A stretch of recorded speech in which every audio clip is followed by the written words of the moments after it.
Hello दोस्तों, मेरा नाम है पुजारी महादेव। आज मैं आप लोगों को जो टॉपिक सिखाने वाला समझाने वाला उस टॉपिक का नाम है स्टैंडर्ड कॉस्टिंग।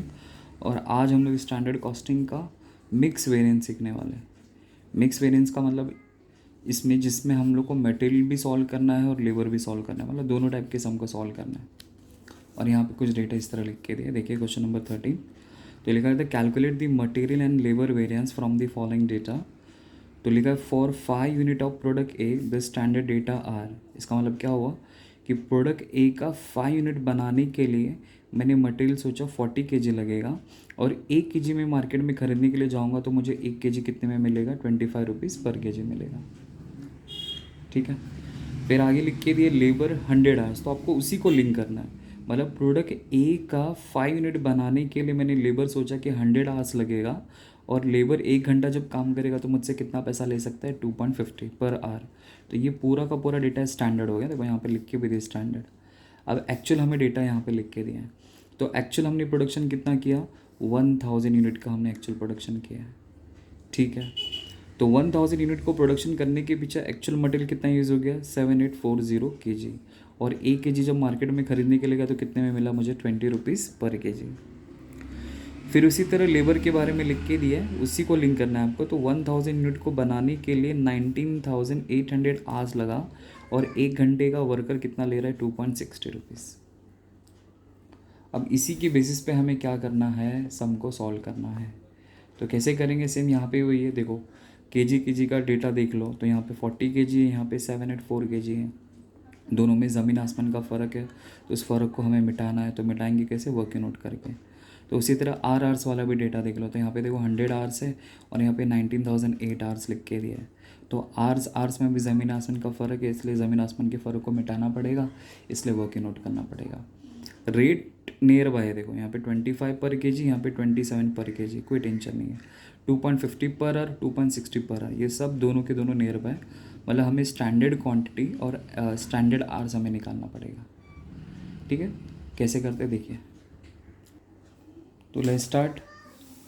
तो क्वेश्चन नंबर 13 का वर्किंग नोट हम लोग कर रहे हैं, तो एक साथ दोनों का वर्किंग नोट करेंगे। तो मैं यहाँ पे पहले मटेरियल का निकाल रहा हूँ, पहले मटेरियल का स्टैंडर्ड क्वांटिटी निकाल रहा हूँ। तो यहाँ पे मैं क्वांटिटी लिख देता हूँ, और यहाँ पे फिनिश वर्ड्स लिख देता हूँ। तो हमें हिंट क्या लिख के दिया वो चेकआउट कर लेते हैं, तो आपको समझेगा। तो देखिए यहाँ पे हिंट क्या लिख के दिया। तो यहाँ पे हिंट लिखा है प्रोडक्ट ए 5 यूनिट, मतलब 5 यूनिट को बनाने के लिए मटेरियल कितना सोचा मैंने, 40 kg लगेगा। ओके, तो मैं यहाँ पे लिखूँगा फिनिश गुड्स, मतलब यूनिट हो गया। तो 5 यूनिट को बनाने के लिए मैंने 40 kg सोचा।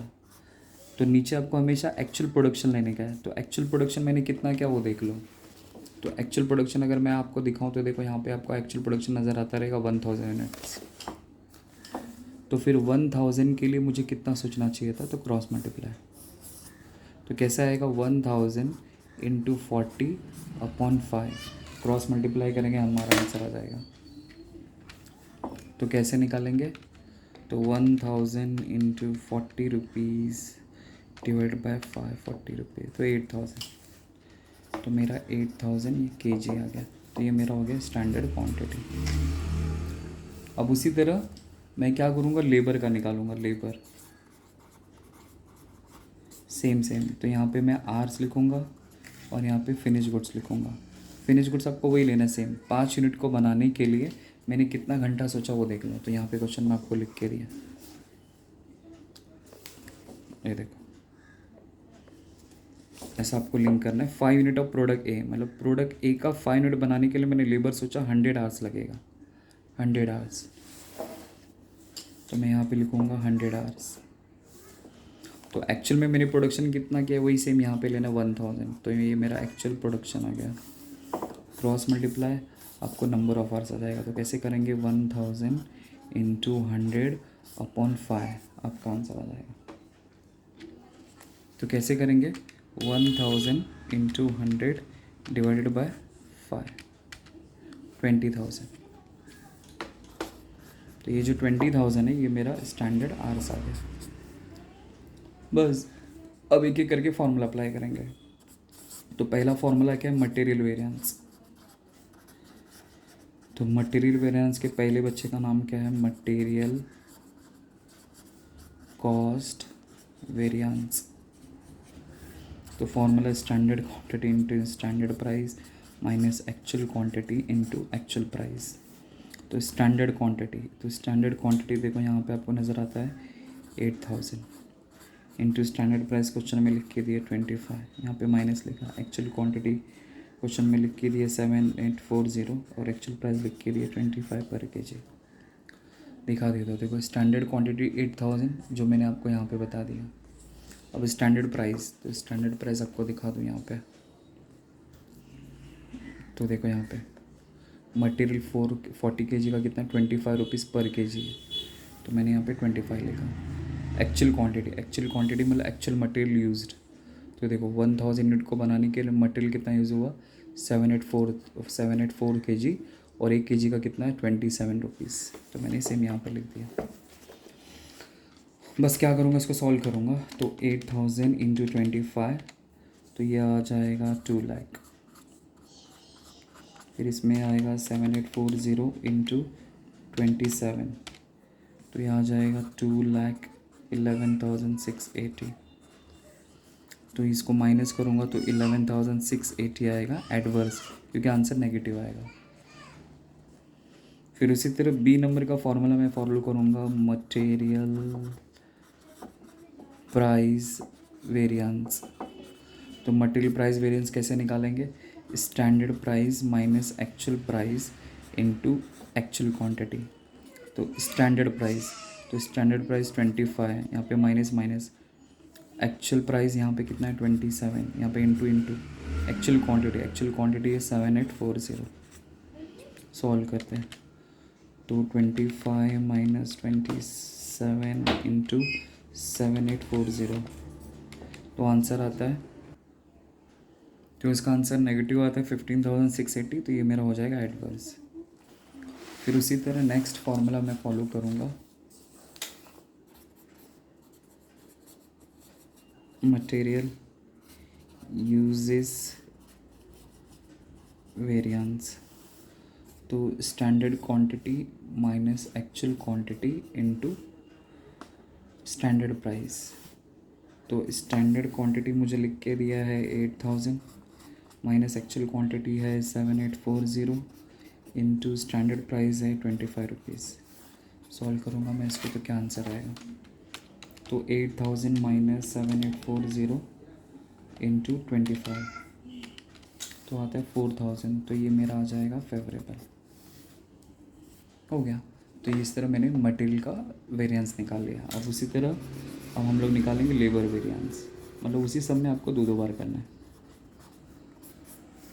तो इसमें सबसे पहला फॉर्मूला क्या है? Labour cost variance.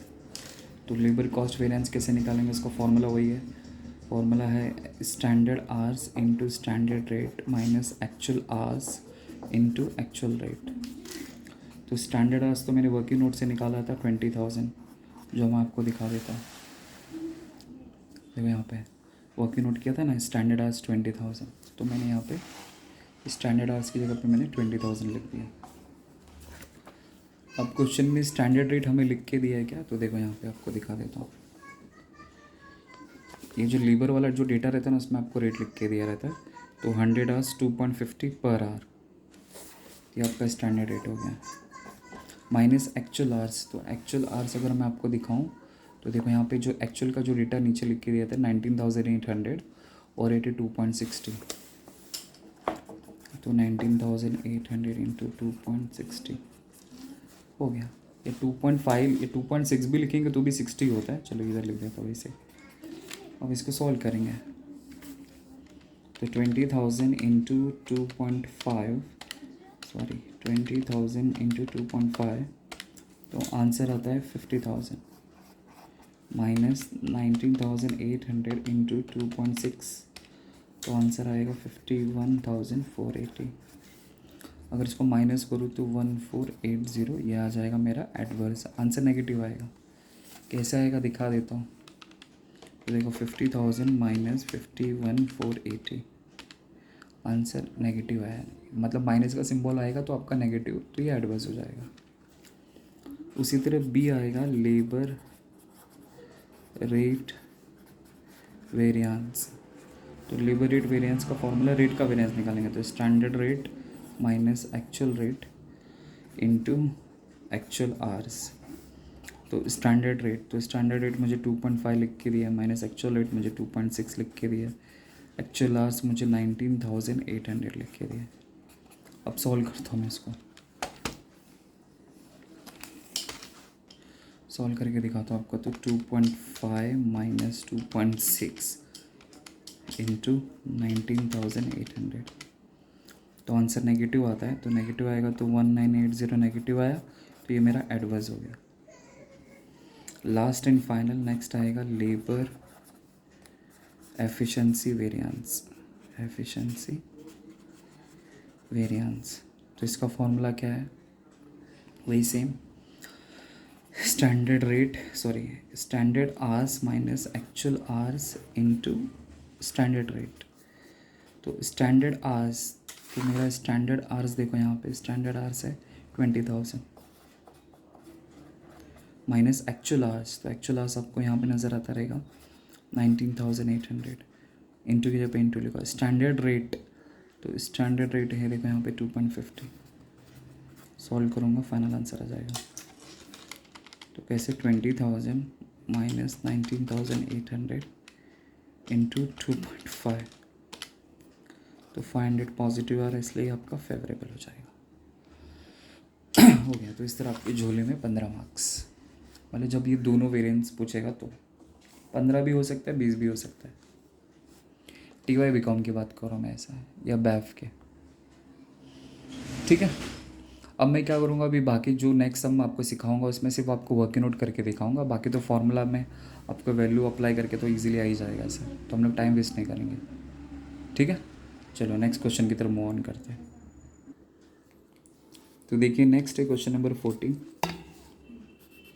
तो लिखा था स्टैंडर्ड फॉर अ यूनिट लिख के दिया है। अ यूनिट का मतलब होता है एक यूनिट। तो एक यूनिट को बनाने के लिए उन लोगों ने क्या प्लानिंग किया उसके बारे में यहाँ पे लिख के दिया है। द मटेरियल 2 kg ₹5 पर kg। ओके, तो एक यूनिट को बनाने के लिए मैंने सोचा 2 kg लगेगा, और 1 kg मार्केट में खरीदने के लिए जाऊँगा तो मुझे ₹5 पर kg पड़ेगा, ठीक है। लेबर के बारे में लिख के दिया 4 hours at the rate ₹6 per hour. तो आपको उसी को लिंक करना है, मतलब कैसे कि एक यूनिट को बनाने के लिए मुझे 4 आवर्स लगेगा, और 1 आवर लेबर काम करेगा तो कितना पैसा चार्ज करेगा, ₹6। तो समझो कि आपका ₹6 पर आवर ये आपका स्टैंडर्ड रेट हो गया। ये ₹1 पर kg जो हो गया ना, ये आपका स्टैंडर्ड प्राइस हो गया। फिर एक्चुअल प्रोडक्शन हमें लिख के देखिए, एक्चुअल में हमने कितना यूनिट्स बनाया, 1 लाख यूनिट बनाया, तो ये तो अपना फिनिश गुड्स हो गया। एक्चुअल मटेरियल यूज लिख के दी कि 4 लाख यूनिट को बनाने के लिए एक्चुअल मटेरियल कितना यूज़ हुआ, 7,90,000 kg, ठीक है। एक्चुअल आवर वर्क कितना यूज़ हुआ है, 15,80,000 आवर्स। एक्चुअल रेट लिख के दिए, फॉर मटेरियल का 5.20 है, और लेबर का 6.40 पर आवर लिख के दिए, ठीक है। तो पहले kg वाला देख लो डेटा, आपको क्या दिख रहा है कि ज़मीन आसमान का फ़र्क दिख रहा है, क्या दिख रहा है। तो देखो ये पहले ये दिखा देता हूँ, मटेरियल एक्चुअल, तो ये मेरा एक्चुअल प्राइस हो गया, और ये एक्चुअल रेट के बारे में बोला तो ये एक्चुअल रेट हो गया, और एक्चुअल आवर्स, ये तो मेरा एक्चुअल आवर्स हो गया, ये एक्चुअल क्वांटिटी हो गया। देखो तो यहाँ पे एक्चुअल मटेरियल यूज 7,90,000 kg उधर, और यहाँ पे देखो 2 kg लिख के दे, तो kg वाला डेटा देख लो, 2 kg 7,90,000 kg, तो दोनों में ज़मीन आसमान का फ़र्क हो गया, तो अपन को इसका वर्किंग नोट करना पड़ेगा। अब आवर्स वाला देख लो, तो 15,80,000 आवर्स है, और यहाँ पे 4 आवर्स है, तो इसमें भी ज़मीन आसमान का फ़र्क हो गया। तो इसके लिए भी मुझे क्या करना पड़ेगा, वर्किंग नोट करना पड़ेगा, ठीक है। तो वर्किंग नोट कैसे करेंगे मैं आपको बता देता हूँ। तो देखो मैंने यहाँ पे सॉल्व करके आपको बता दिया है। तो मटेरियल लिखा, क्वांटिटी लिखा, फिनिश गुड्स लिखा। तो क्वेश्चन में हमें हिंट क्या लिख के दिया है कि एक यूनिट को बनाने के लिए मटेरियल मैंने 2 kg सोचा था। आपको दिखा देता हूँ यहाँ पे, देखो यहाँ पे अ यूनिट लिखा है ना 2 kg, तो एक यूनिट को बनाने के लिए मटेरियल मैंने 2 kg सोचा, इसलिए मैंने यहाँ पे फिनिश गुड्स की जगह पे 1 लिखा, और क्वांटिटी की जगह पे 2 kg लिखा, ठीक है। फिर नीचे आपको हमेशा एक्चुअल प्रोडक्शन लिखना है। तो देखो क्वेश्चन में आपको एक्चुअल प्रोडक्शन या एक्चुअल आउटपुट करके ऐसा लिख के दिया रहेगा। तो ये वाले क्वेश्चन में देखो एक्चुअल प्रोडक्शन 4 लाख यूनिट लिख के दिया है, तो मैं यहाँ पे 4 लाख लिख दूंगा। नाउ क्रॉस मल्टीप्लाई कर दूंगा तो मेरा स्टैंडर्ड क्वांटिटी आ जाएगा 8 लाख। कैसे है, 4 लाख इंटू 2/1 किया तो ये आंसर आ गया। उसी तरह लेबर का, तो लेबर के केस में आपको आर्स लिखना है और यहाँ पे फिनिश गुड्स लिखना है। तो क्वेश्चन वही सेम आपको लिंक करना है। तो लिंक कैसे करेंगे देख लो। तो क्वेश्चन में क्या लिखा है, स्टैंडर्ड फॉर अ यूनिट, मतलब एक यूनिट को बनाने के लिए मैंने 4 घंटा सोचा था। एक यूनिट को बनाने के लिए मैंने 4 घंटा सोचा था, तो एक्चुअल में तो मैंने 4 लाख बनाया, मतलब एक्चुअल प्रोडक्शन वही आपको सेम लेने का है। तो क्रॉस मल्टीप्लाई किया तो 16 लाख आ गया। तो 16 लाख मेरे स्टैंडर्ड आ गया। कैसे है, 4 लाख इंटू 4/1 किया, ये आंसर आ गया। फिर मटेरियल का मुझे जो जो डेटा लिख के दिया तो मैंने यहाँ पे आपको बता दिया। स्टैंडर्ड क्वांटिटी आपको यहाँ से मिल गया 8 लाख।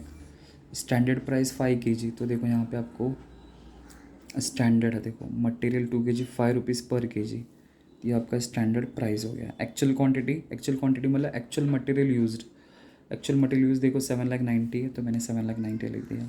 एक्चुअल प्राइस ₹5.20, तो यहाँ पे अगर देखेंगे तो एक्चुअल रेट फॉर मटेरियल 5.20, तो 5.20 लिख दिया। फिर उसी तरह अगर मैं आपको लेबर के बारे में बताऊँ तो स्टैंडर्ड आवर्स, तो स्टैंडर्ड आवर्स तो मैंने यहाँ से वर्किंग नोट से निकाला, वो यहाँ पे लिख दिया। स्टैंडर्ड रेट मेरे को कहाँ से मिला, ये क्वेश्चन में मेरे को लिख के दिया, तो देखो स्टैंडर्ड रेट तो 4 आवर 6 रुपीज़ पर आवर। ये जो स्टैंडर्ड वाला डेटा रहता है ना ऊपर ही रहता है, तो वहाँ से आपको लेने का 6 रुपीज़, तो यहाँ पे 6 लिख दिया। एक्चुअल आवर्स, तो एक्चुअल आवर्स अगर मैं आपको दिखाऊँ तो एक्चुअल आवर्स देखो यहाँ पे 15,80,000 है, तो यहाँ पे 15,80,000 लिख दिया। एक्चुअल रेट लेबर का कितना है 6.40, तो यहाँ पे 6.40 लिख दिया। हो गया। फिर फॉर्मूला अप्लाई करके आपको सारा आंसर निकालना है। ये तो कर ही लेंगे ना आप लोग, ठीक है। चलो नेक्स्ट क्वेश्चन की तरफ मूव ऑन करते हैं। तो नेक्स्ट देखिए क्वेश्चन नंबर 15।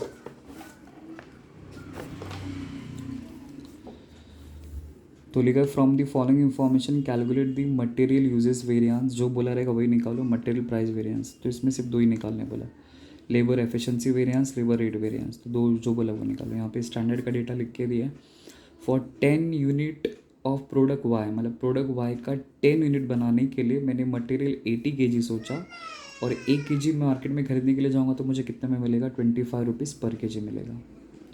फिर लेबर के बारे में लिख के दिया 200 आवर्स, तो आपको उसी को लिंक करना है। मतलब कैसे लिंक करेंगे, प्रोडक्ट वाई का 10 यूनिट बनाने के लिए मैंने लेबर 200 आवर्स सोचा, और लेबर 1 घंटा काम करेगा तो मुझसे कितना पैसा चार्ज करेगा, 2.5 रुपीज़।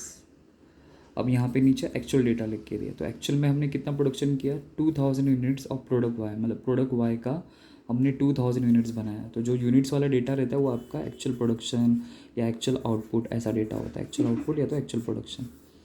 तो 2000 यूनिट को बनाने के लिए एक्चुअल मटेरियल कितना यूज़ हो गया, 15,680 kg, और एक kg खरीद कितने में मिला, 28 रुपीज़ पर kg। लेबर का हमें सीधा सीधा अमाउंट लिख के दिए 1,02,960, और उसका रेट पर आवर लिख के दिए 2.60। ये क्या है वो तो मैं बता दूंगा आपको। तो अभी हम लोग क्या करेंगे, पहले kg वाला डेटा देख लेते हैं क्या है। देखो तो यहाँ पे 80 kg है और यहाँ पे 15,680 kg, तो दोनों में ज़मीन आसमान का फ़र्क हो गया, इसलिए निकालना पड़ेगा।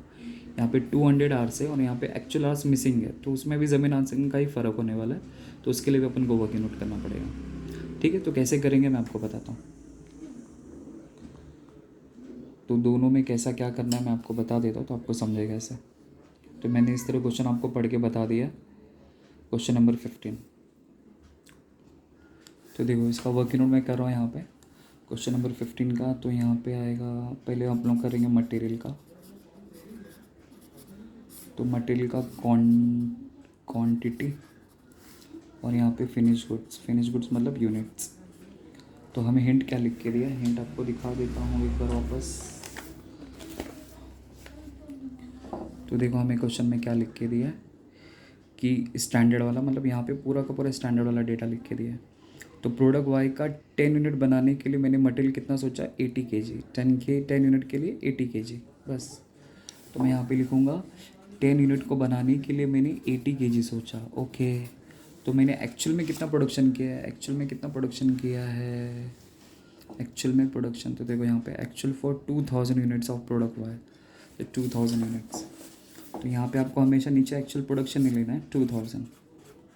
नाउ क्रॉस मल्टीप्लाई, इसको क्रॉस मल्टीप्लाई करो, आपका आंसर आएगा। तो कैसे करेंगे आप लोग? सेम जैसे 2000 इंटू 80/10, तो आंसर आ जाएगा। तो कैसे करेंगे?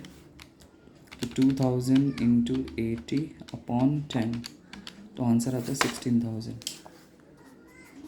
तो 16,000 ये मेरा स्टैंडर्ड क्वांटिटी आ गया। अब उसी तरह लेबर के बारे में करेंगे, लेबर लेबर लेबर। तो मैंने यहाँ पे आर्स लिखा और यहाँ पे मैंने फिनिश गुड्स लिखा।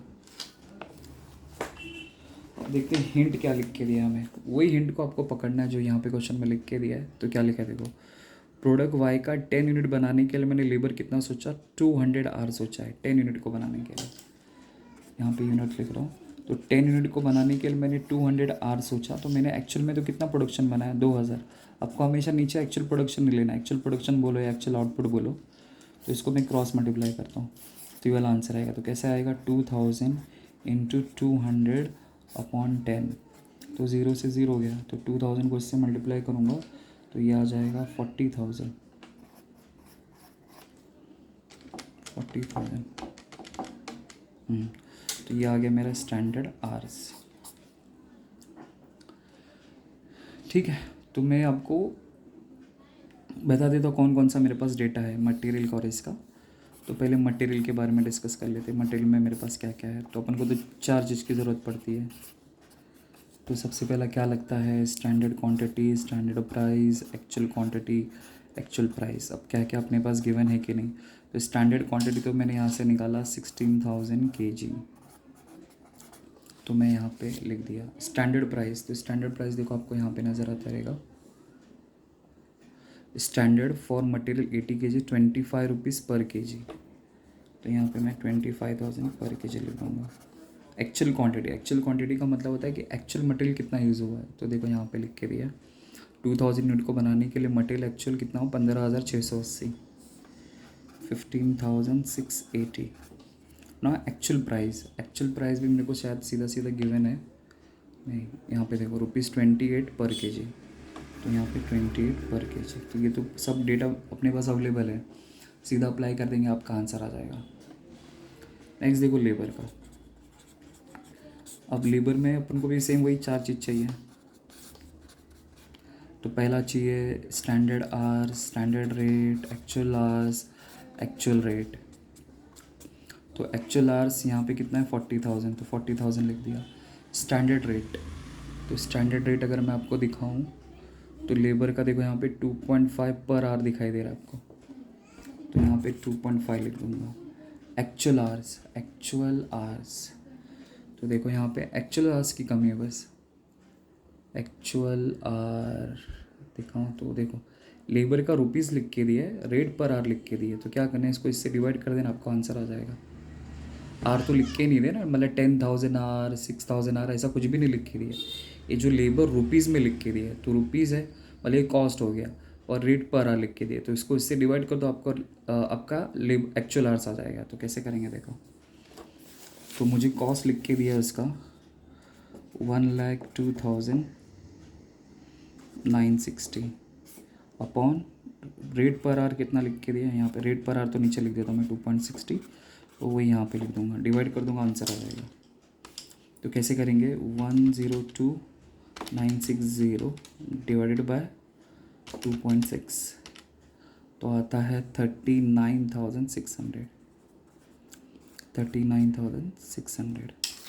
तो 39,600 मेरा ये आ गया एक्चुअल आवर्स।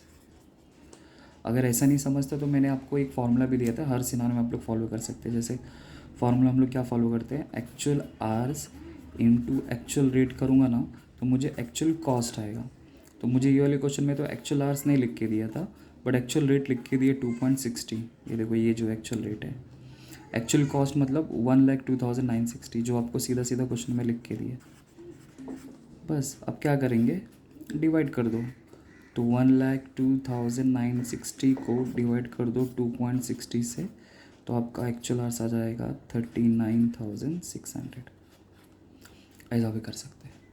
बस, तो मैंने सारा डेटा आपको अवेलेबल करा के दे दिया। फॉर्मूला अप्लाई कर देंगे तो आपका आंसर आ जाएगा। आई होप आपको समझा रहेगा। बस तो ये थोड़ा सा इसमें ट्रिकी रहता है, तो ऐसा माइंड सेट कर लेना। तो उसी तरह अगर स्टैंडर्ड का भी रहेगा तो वैसे ही, मतलब अगर मैं आपको सबका फॉर्मूला ऐसा बना के दे दूँ तो कभी भी कोई भी चीज़ अगर आपको मिसिंग रहेगा तो आप लोग निकाल सकते हो। ज़्यादातर केस में तो ऐसा होगा नहीं। जैसे अगर मैं मटेरियल की बात करूँ, मटेरियल के केस में तो जैसे फॉर्मूला क्या होता है, पहले स्टैंडर्ड की अगर मैं बात करूँ स्टैंडर्ड का, तो स्टैंडर्ड का कोई मिसिंग रहेगा नहीं, स्टैंडर्ड का तो लिख के दिया रहता है। एक्चुअल की बात करते हैं, मेन एक्चुअल का। हाँ तो मैंने उसका तो डेटा आपको प्रोवाइड कर दिया, वापस एक बार बताता हूँ। एक्चुअल मटेरियल की अगर मैं बात करूँ तो कैसे करते हैं अपन, actual quantity into actual price करना, तो आपको एक्चुअल कॉस्ट आ जाएगा। तो इन तीनों में से कोई भी मिसिंग रहेगा तो आपको इजीली फॉर्मूले में अप्लाई करके वैल्यू सब्स्टिट्यूट करके आप लोग आंसर निकाल सकते हैं। अगर लेबर की बात करूँ तो लेबर में जस्ट अभी आपको पता है actual hours into actual rate is equal to actual cost. इन तीनों में से कोई भी डेटा अगर मिसिंग रहेगा, मतलब आपको 2 डेटा लिख के दिया रहेगा और डेटा मिसिंग रहेगा, तो इजीली आप लोग डिवाइड करके मल्टीप्लाई करके आंसर निकाल सकते हैं। बस ये आपको याद रखना है, ठीक है। फिर उसके बाद अगर और एक क्वेश्चन मैं कराना चाहूँ तो क्वेश्चन जस्ट अ मिनट, बस तो बस हो गया। तो इतना भी आप लोग प्रैक्टिस कर लेंगे, देख लेंगे तो आपका काम हो जाएगा और इजीली आप लोग बोर्ड एग्जाम में स्टैंडिंग कॉस्टिंग में आराम से 15 में से 15 मार्क्स या फिर 20 मार्क्स या फिर 10 मार्क्स, जितने भी मार्क्स का है आप लोग स्कोर कर सकते हैं, ठीक है। तो मैं उम्मीद करता हूँ कि आपको समझा रहेगा। Thank you.